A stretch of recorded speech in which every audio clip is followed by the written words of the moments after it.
مدرسۃ المدینہ مدرسۃ المدینہ۔ الحمدللہ زوجل، آج ہم مدرسۃ المدینہ گلزار مدینہ سریاب روڈ کوئٹہ میں موجود ہیں، اور کوئٹہ کے یہاں کے مدرسین کا ہمارا تربیت کا سلسلہ جاری ہے، اور آج کا ہمارا عنوان ہے قرآن پاک درست تلفظ سے پڑھنا کیوں ضروری ہے۔ تو اس عنوان پر آج انشاءاللہ زوجل ہم بات کریں گے۔ تو سب سے پہلے ہم یہاں لحن جلی اور لحن خفی کے حوالے سے سیکھیں گے کہ لحن جلی اور لحن خفی کیا ہے۔ اصطلاح قرآن میں لحن سے مراد قرآن کریم کو تجوید کے خلاف پڑھنا ہے۔ لحن کی بنیادی طور پر دو قسمیں ہیں، لحن جلی اور لحن خفی۔ لحن جلی بڑی اور ظاہر غلطی کو کہتے ہیں۔ اعلی حضرت امام احمد رضا خان علیہ رحمۃ الرحمن فتاوی بزازیہ کے حوالے سے فرماتے ہیں اللحن حرام بلا خلاف، یعنی لحن سب کے نزدیک حرام ہے۔ تو یعنی اس کی جو شرعی حیثیت ہے، شرعی مسئلہ ہے کہ غلطی کرے گا تو یہ غلطی حرام غلطی ہے، گناہ ملے گا۔ تو لحن جلی کی چار قسمیں ہیں۔ نمبر 1، ایک حرف کو دوسرے حرف سے بدل دینا، جیسے الحمد کو الحمد پڑھنا، ہا کو ہا پڑھ دیا۔ ساکن کو متحرک کر دینا، جیسے جعلنا کو جعلنا پڑھنا، متحرک کو ساکن کر دینا، جیسے جعلنا کو جعلنا پڑھنا۔ حرکت کو حرکت سے بدل دینا، جیسے انعمتا کو انعمتو پڑھ دینا۔ کسی حرف کو بڑھا دینا، جیسے لم یلد کو لم یالد پڑھنا۔ اسی طرح کسی حرف کو گھٹا دینا، جیسے لم یولد کو لم یولد پڑھنا۔ یہ لحن جلی کی قسمیں ہیں۔ اب لحن خفی، لحن خفی چھوٹی اور پوشیدہ غلطی کو کہتے ہیں، یعنی ان قواعد کا ترک کر دینا جو تحسین حروف سے تعلق رکھتے ہیں۔ لحن خفی سے معنی فاسد نہیں ہوتے، نہیں بگڑتے۔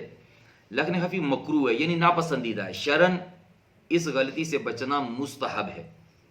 لحن خفی صفات عارضہ میں غلطی پیدا کرنے سے ہوتی ہیں، مثلا ادغام، اقلاب، اخفا وغیرہ، مدات وغیرہ کی غلطی کرنا، یہ لحن خفی کہلاتا ہے۔ اب لحن جلی کرنے سے کتنا بڑا فساد پیدا ہوتا ہے، اس حوالے سے ہم انشاءاللہ عزوجل مزید امیر علیہ سنت کی بارگاہ میں حاضری دیتے ہیں۔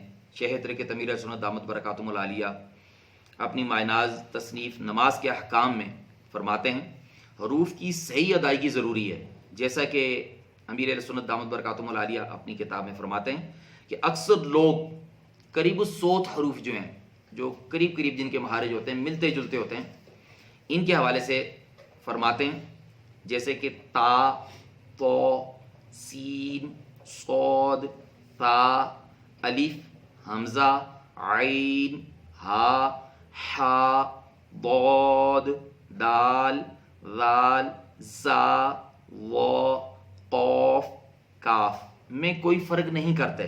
یاد رکھیے حروف بدل جانے سے اگر معنی فاسد ہو گئے تو نماز نہ ہوگی۔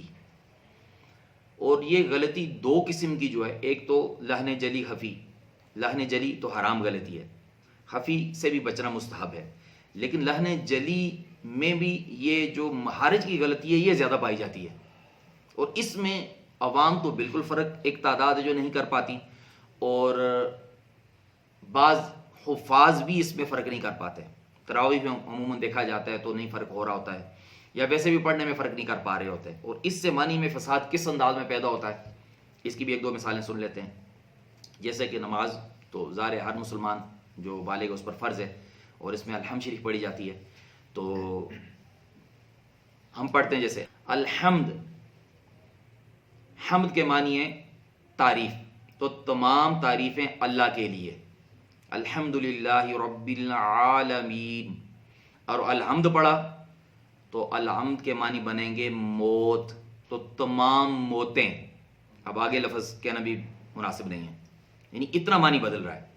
اچھا، اسی طرح سورہ اخلاص پڑھتے ہیں تو قل هو اللہ احد، تو یہ قل دو نقطوں والا موٹا کاف، ٹھیک ہے، تو اب اس کو اگر کل پڑھ دیں گے، کش والا جو کاف ہے یہ پڑھ دیں گے تو کتنا معنی میں فساد آئے گا؟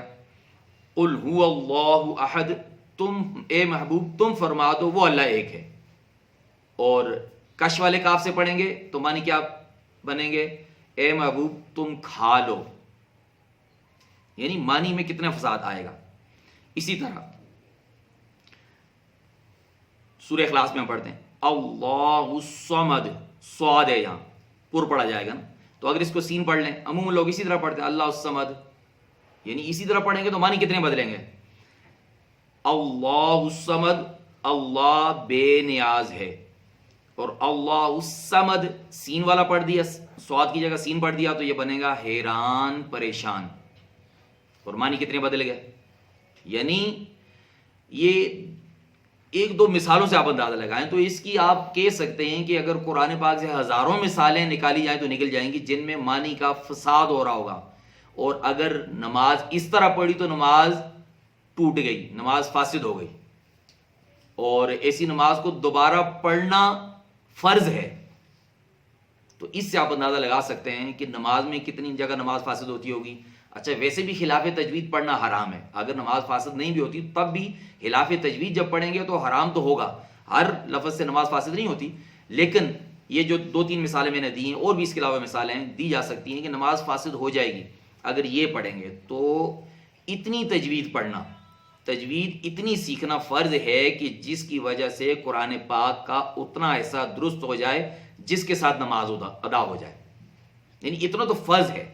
ویسے بھی خلاف تجوید پڑھنا حرام ہے، اور ایسے ایک تعداد ہے مسجدوں میں نظر آ رہی ہوتی جو پڑھا رہے ہوتے ہیں اور پڑھنے والے پڑھ رہے ہوتے ہیں نمازیں ان کے پیچھے، اور اس کو بھی پرواہ نہیں ہے اور پڑھنے والے کو تو پتہ ہی نہیں ہے. تو اب اس کا حل کیا ہے؟ تو کتنا یہ ضروری ہے؟ تو اس کا حل یہ ہے کہ دعوت اسلامی کے زیر اہتمام مدرسۃ المدینہ الحمدللہ زوجل ہزاروں ہیں، بچوں کے ہیں بچیوں کے، تو اپنے بچوں اور بچیوں کو تو مدرسۃ المدینہ میں داخل کروائیں. بڑے جو اسلامی بھائی ہیں یہ مدرسہ بالغان میں پڑھیں، مدرسہ بالغان دعوت اسلامی کے وہاں پر پڑھیں. آپ کی مصروفیت زیادہ آپ نہیں پڑھ سکتے تو آپ آن لائن پڑھ لیں. یہ دعوت اسلامی کی سروس موجود ہے، فیضان ایجوکیشن کے نام سے چل رہا ہے سلسلہ، آن لائن اکیڈمی اس سے چل رہا ہے سلسلہ فیضان کے نام سے، اس میں پڑھیں آپ. اچھا پھر بھی آپ کو پرابلم ہو رہی ہے تو مدرسۃ المدینہ میں آ جائیں، آپ آگے رابطہ کریں اور آ کر انشاءاللہ ذوالجلال قاری صاحب سے رابطہ کریں، آپ کو یہ پڑھائیں گے. اور پڑھانے والوں سے میری یہ التجا ہے کہ جو پڑھا رہے ہیں مدرسین ہیں ہمارے قاری صاحبان ہیں یا دیگر لوگ جو قرآن پاک پڑھانے کے شعبے سے ریلیٹڈ ہیں، ان سے یہ التجا ہے کہ ان غلطیوں کی پہچان اپنے طلباء کو، اپنے شاگردوں کو، اپنے اسٹوڈنٹ کو کرائیں کہ یہ غلطی ہوگی تو اس سے یہ معنی میں فساد آئے گا اور نماز ٹوٹ سکتی ہے، اور ویسے پڑھیں گے تو یہ لہن جری حرام ہے. تو مخارج کے لحاظ سے ہو، حرکت بدلنے کے لحاظ سے ہو، حرف گھٹانے کے لحاظ سے ہو، حرف بڑھانے کے لحاظ سے ہو، تو یہ لہن جری حرام اس کو علماء نے لکھا ہے. اب کتنا ضروری ہے یہ، لیکن ہماری ایک تعداد ہے جو درست مخارج سے، درست تلفظ سے قرآن پاک ان کو پڑھنا نہیں آتا. اور پڑھانے والوں کو چاہیے کہ اگر ان کے بعد جو پڑھنے کے لیے آ گیا تو اس کی ایسی تربیت کریں، ایسے اس کو قرآن پاک سکھائیں کہ جب وہ نماز پڑھے یا ویسے ہی قرآن پاک پڑھے تو درست تلفظ کے ساتھ قرآن پاک پڑھنا اس کو آ جائے. امید ہے کہ انشاءاللہ عزوجل یہ ویڈیو دیکھنے کے بعد بھی آگے بھی اس کو پڑھائیں گے، جہاں جہاں تک آپ اس کو آگے بڑھا سکتے ہیں بڑھائیں، تاکہ اس طرف لوگوں کی توجہ ہو. میٹرک کر لیتے ہیں، ایف اے کر لیتے ہیں، بڑی بڑی ڈگریاں حاصل کر لیتے ہیں، لیکن بیچارے کو قرآن پاک درست لفظ سے پڑھنا نہیں آتا. اور بعض لوگوں کو خوش فہمی ہوتی ہے کہ مجھے آتا ہے، تو آپ کسی قاری صاحب کو چیک کرا لیں، اپنے مدرسۃ المدینہ اتنے سارے ان کو چیک کرا لیں کہ میرا یہ سنیں مجھے آتا ہے یا نہیں آتا، تو وہ آپ کو بتائیں گے کہ آپ کا تلفظ، آپ کے مخارج درست ہیں یا نہیں. تو امید ہے کہ انشاءاللہ عزوجل اس حوالے سے بھی ہم بھرپور کوشش کریں گے، اس ویڈیو کو بھی آگے شیئر کریں گے اور ان اغلاط کو درست کر کے درست مخارج سے قرآن پاک پڑھنے کی، درست تلفظ سے پڑھنے کی انشاءاللہ عزوجل کوشش کریں گے. آمین بجاہ النبی الامین صلی اللہ تعالی علیہ وآلہ وسلم.